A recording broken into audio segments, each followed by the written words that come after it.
En los pasillos del poder cuentan que en los 80 una delegación de Japón visitó el Ministerio de Economía.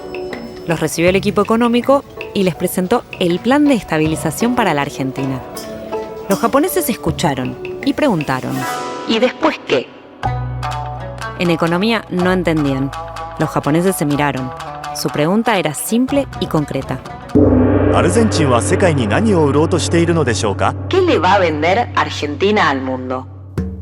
Pasaron 4 décadas, más de 10 presidentes, y la pregunta sigue en el aire. Esto es La Pregunta Japonesa, un podcast de Fundar para encontrar una respuesta.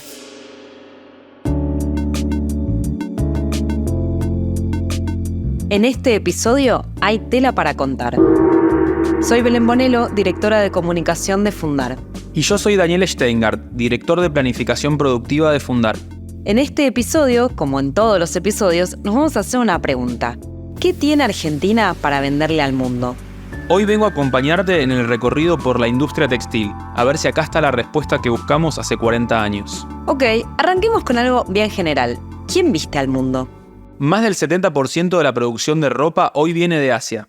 Con un dato central, en un mundo cada vez más tecnológico, la ropa se sigue haciendo en forma mayormente manual. La cosen personas como vos y como yo. A vos no te veo con la máquina, Dani. Pero yendo al dato duro.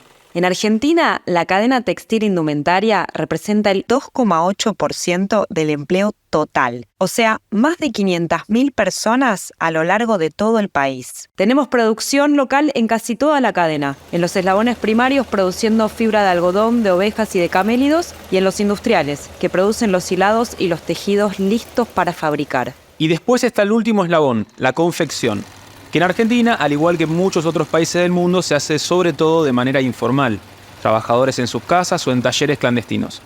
Esa ropa se comercializa en gran medida a través de 2 grandes circuitos mayoristas, Flores y La Salada, que abastecen de prendas a comercios minoristas de todo el país. Y esas prendas, baratas justamente porque no pagan impuestos, visten a consumidores de ingresos bajos y medios. Pero el mercado es mucho más amplio. También están las marcas que se venden en los shoppings, la gran mayoría de ellas nacionales, con diseño propio y que apuntan a consumidores de ingresos altos. Esa gente muchas veces tarjetea, o sea, es un segmento más formal. Y eso ocurre no solo en la comercialización, también en la fabricación de las prendas. Aunque en las últimas décadas también hubo algunos casos de marcas premium que terminaban tercerizando en talleres informales. Yo soy Claudio Drescher, me dedico a la industria de la moda de hace más de 4 décadas y he formado durante todo ese periodo marcas argentinas. Esas marcas han sido históricamente Caro Cuore, Vitamina y Jazmín Chevar. Hablamos con Drescher porque es uno de los empresarios argentinos que consiguen crear marcas, sostenerlas en el tiempo e incluso vender afuera del país. Para empezar, le hicimos la pregunta incómoda: ¿cómo se llega al precio de la ropa? A nivel internacional, el costo está integrado por los mismos factores: materia prima, confección, diseño, controles, logística, venta, vendedoras, impuestos, financiación, tarjeta de crédito. Todo esto compone lo que es el precio de una prenda en los distintos canales. En el mundo, la ropa se ha ido abaratando año tras año frente a otros bienes, pero en Argentina los precios han sido mucho más oscilantes. En los últimos años han subido por encima de la inflación. Eso hace que el sector esté en el ojo de la discusión pública cada vez que el INDEC saca su informe de inflación.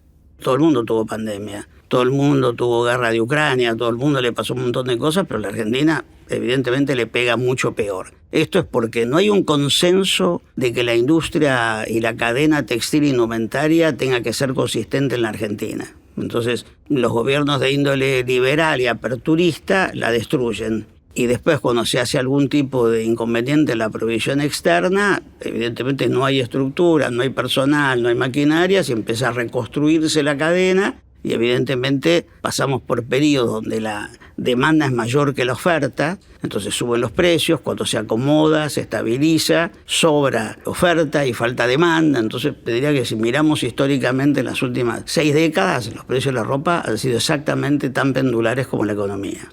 Los empresarios del sector piden consistencia y también sostener las medidas de protección. Pero la protección tiene, por supuesto, detractores, muchos. Elegimos a uno de ellos, Matías Zurt, economista jefe de la consultora Inbec. Cada vez que hablamos de protección, se piensa en las industrias o en las empresas que son beneficiadas y en los empleos que están protegidos, y no se piensa que cualquier protección a un sector implica una desprotección a todos los demás. Me parece a mí que los incentivos que hoy se le dan al sector, que son un montón, son incentivos dañinos para generar productividad, competitividad y una salida exportadora. Estamos, como si en términos de un chico, lo estamos malcriando. Hoy, en Argentina, los incentivos son muchos o pocos según quien haga la cuenta. Un importador tiene que pagar un 125% por encima del precio de mercado para traer una prenda del resto del mundo, lo cual lo convierte en uno de los sectores, en términos estrictamente de protección comercial, más protegidos de todos. El punto es dónde se pone el foco. Es cierto que el precio de la ropa es alto. También es cierto que la industria genera muchos empleos. Pero ya que genera muchos empleos, debemos preguntarnos, ¿cómo es la calidad de esos empleos? Es más complejo. Upa, sonó la alarma. Me parece que la vamos a tener que usar seguido en este podcast. Hablemos de esos empleos. Ya mencionamos antes que gran parte de la industria es informal y que se concentra en viviendas y en talleres clandestinos. En Argentina y en el mundo, la mayoría de la mano de obra es femenina. Femenina y con salarios bajos. El sector de confección tiene salarios 30% más bajos que los del promedio de la economía y 40% más bajos que los del promedio de la industria. Estamos queriendo incentivar o defender un sector que hoy compite con China, con Bangladesh, con Vietnam. ¿Por qué queremos impulsar un sector que en términos de la economía global tiene que competir con los salarios más bajos del mundo? ¿Queremos los salarios más bajos del mundo? No queremos los salarios más bajos del mundo. Los salarios son un problema, la informalidad un factor clave. Drischer nos habla de este tema. Hoy, si vos le preguntás a las nuevas generaciones, ¿vos querés coser y dedicarte a la costura? Te van a decir que no, porque la tía tuvo un trabajo y él lo perdió a los 4 años y no le pagaron la indemnización porque se destruyó la empresa. Entonces hoy no representa un sector atractivo en la Argentina dedicarse a un tipo de industria que aparece y desaparece, aparece y desaparece. Acá estamos parados hoy. La pregunta es cómo seguir. ¿Qué pasa si el Estado decide que no es una industria clave y le suelta la mano al sector abriendo la economía sin compensaciones? Es decir, abrir de un día para el otro las importaciones, sacar medidas de fomento como la hora 12 o quitar el financiamiento subsidiado a las empresas sin además bajarles impuestos. Los economistas reconocen que tendría un impacto inmediato. La apertura generaría precios más bajos para el consumidor, pero destrucción de puestos de trabajo. Las diferencias aparecen en cómo se aborda esa problemática. El rol del Estado tiene que ser cómo gestionamos la transición de esas personas que van a quedar desempleadas, por ejemplo. ¿Cómo tenemos un seguro de desempleo como tiene el resto del mundo? Que el seguro de desempleo en Argentina es una vergüenza porque no alcanza para nada. ¿Y por qué es una vergüenza? Porque no tenemos en la lógica que hay que proteger a la persona que queda desempleada, sino que tenemos siempre la lógica de que hay que proteger el puesto de trabajo. El problema es que cada vez que el péndulo que mencionó Drescher fue hacia la apertura, los resultados sociales fueron malos. No se pudo llegar a esos trabajadores con la ayuda estatal, aumentó el desempleo y hubo una muy baja tasa de reinserción laboral. Además de un seguro de desempleo, es fundamental diseñar el tránsito de esos trabajadores y trabajadoras hacia otros sectores. La formación debe ser parte del plan porque no es sencillo cambiar de rubro, ya que implica aprender un oficio nuevo. Dijimos antes que es un sector con alta proporción de mujeres y con empleos de baja calificación. Es uno de los ejemplos de lo que se llama feminización de la pobreza. Para los trabajadores, malo; para las mujeres trabajadoras, tanto peor. Mientras tanto, los empresarios del sector defienden la protección diciendo que son un sector estratégico y que generan mucho empleo. Y también dicen que generan valor agregado y que incluso exportan. O sea que volvemos a nuestro punto. Si decimos exportación, tenemos que preguntarnos: ¿qué le va a vender Argentina al mundo? Dimensionemos la exportación, porque cuando hablamos de esta industria, incluso el que más exporta poco. El sector exporta un promedio de $500 millones al año, una cifra inferior al 1% de nuestras exportaciones. Es decir, exporta poco. Debemos agregar además que el 90% de esas exportaciones son materias primas textiles, como algodón y lana, es decir, productos primarios sin demasiado valor agregado. ¿Significa eso que no se exporta nada de prendas de vestir con diseño y calidad? No. Tenemos algunas empresas de la industria de la moda que logran exportar, principalmente a Uruguay y Brasil. La razón es evidente, el Mercosur. Empresarios como Drescher dicen que hay lugar para crecer. Si la soja está a $600 la tonelada, una marca con diseño propio y competitiva a nivel internacional está en $50.000 la tonelada. O sea, es absolutamente exponencial. 600 a 50.000. Una pregunta clave es cómo logramos multiplicar esas exportaciones de tan alto valor agregado.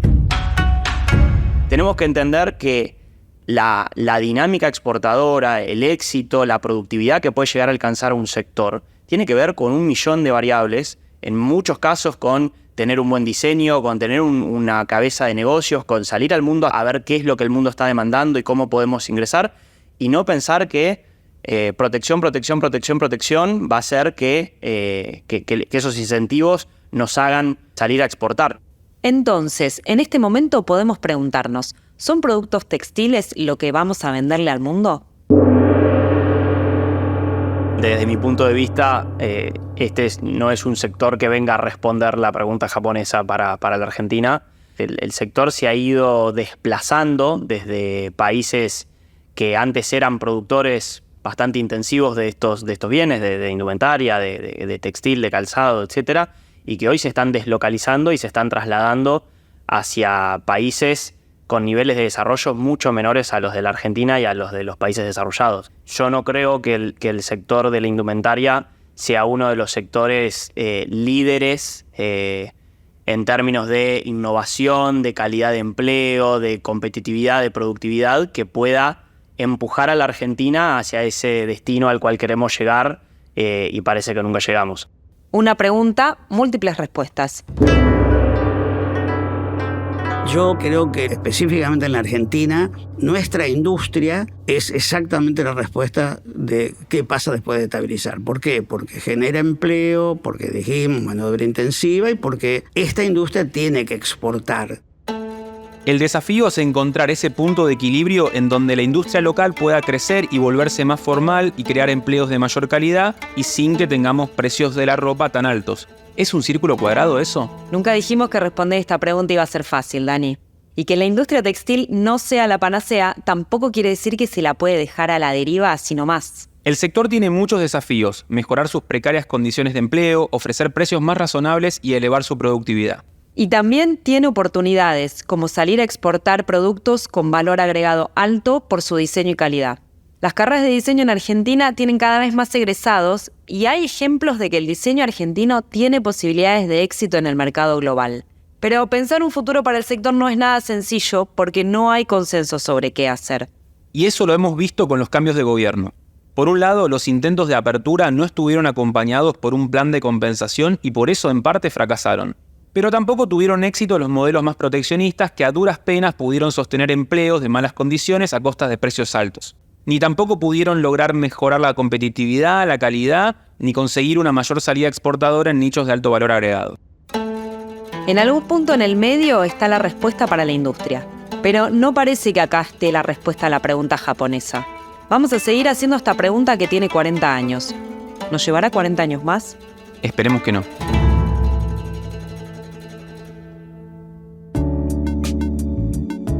Esto es La Pregunta Japonesa, un podcast de Fundar para pensar el futuro de la Argentina. Seguinos para no perderte los próximos episodios. Producción, equipo de Fundar, guión Marina Biuso, diseño de sonido Adrián Guzmán.